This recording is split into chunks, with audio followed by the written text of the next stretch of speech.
Hello everyone, and patch 6.2 drops for Warhammer 3 very soon. I've had a little bit of early access, and in this video we're going to be talking about the brand new units. These are completely free and only require the races that you need access to.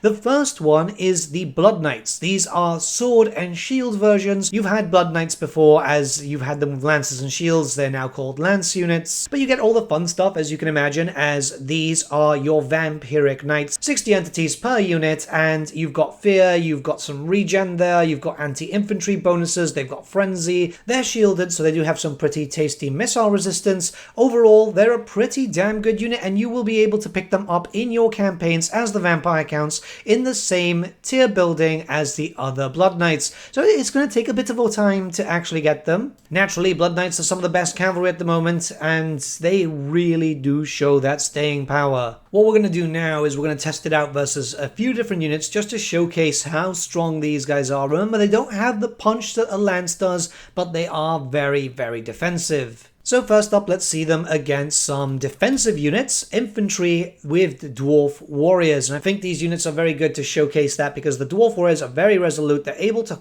really hold quite a lot of damage, yet the Blood Knights are going right in there, slamming right into the line and starting to rip apart the warriors with really not that many problems. It's great to see this because, you know, you want these units to be good. You want these units to do as much damage as possible. It's always good to see more and more punch coming in, and we're going to be experimenting with different types of units here because dwarf warriors, while they are very strong, we need to show them versus some other units. So what we're going to be doing here is showcasing them against the Knights of the Black Rose. It's very similar in terms of stats, and also they are going to be fighting with the same amount of equipment. And yeah, they pretty much do as expected. They do a lot of damage against these knights. It's good to see. Vampires have been getting a decent amount of attention in recent patches. You know, they got the halberd units finally, and now they're getting some very punchy lads.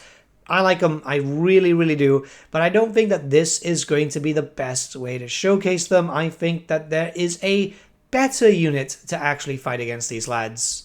I think the best units to showcase them against is the Grail Guardians. Grail Guardians are the alternative to the Grail Knights. These ones have sword and shields, very magical, very powerful. They're still very good. Sure, they're not amazing like the Grail Knights, but they are some of the best cavalry in the game, and we're going to pin them up versus the Blood Knights because it's really quite interesting actually with what we get here. The Grail Guardians are really packing a punch and they are doing a decent amount of damage, but the regen, the frenzy, and just in general, the Blood Knights are hitting really hard.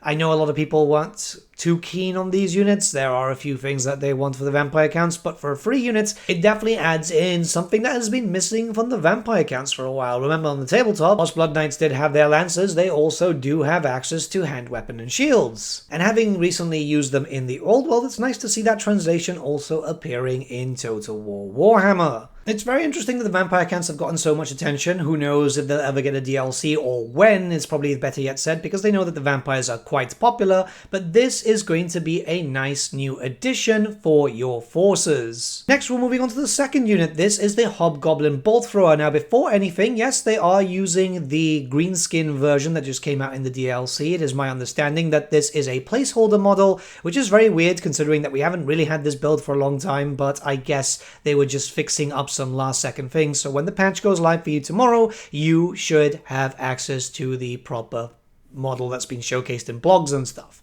Now, this is a unit that's it's a bolt thrower. It's not really amazing in terms of stats, right? It's armor-piercing missiles, anti-large, poor accuracy. It's also got contempt, which is kind of nice. And it's the usual stuff. But the reason why this is a good unit for your Chaos Dwarfs is because this is a early siege attacker. And as you are aware, it does take a while, especially with the armament system, to be able to get some of the big artillery units. So you're going to be getting them very early, tier 2 in fact, because it's going to be in the same building as the rest of the Hobgoblins. You're going to get that very quickly. In fact, I think you start off with most of your characters in tier 2 already anyway. And for those of you curious, yes, I can confirm that the tech trees do actually upgrade these units. There was a bit of an issue in a previous patch where a free unit was not there, but as far as I've been able to see, they are actually represented there. Again, the unit's not amazing. Utility is very, very important, so I do think a lot of people are going to like it. It does struggle. It does. It's fighting against here with a giant, some ogres, and also some dwarf warriors. I figured those would be the best targets to showcase. With a giant, the poor accuracy doesn't really help, which is kind of weird considering that, well, you know, it's a very big target, it's very hard to miss, but unfortunately also this was the case for the standard goblin version, so I guess it's pretty much online though.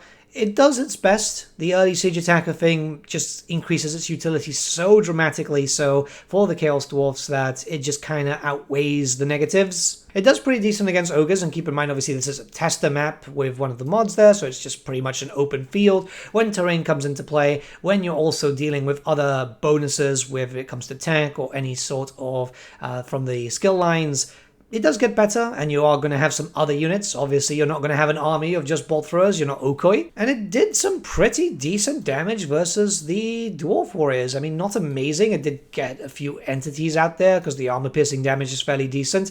But remember, especially for those who have never played the tabletop before, bolt throwers generally were crap. They were generally the worst type of artillery piece that you could bring, unless you were playing as a Lifanar or you had Orion.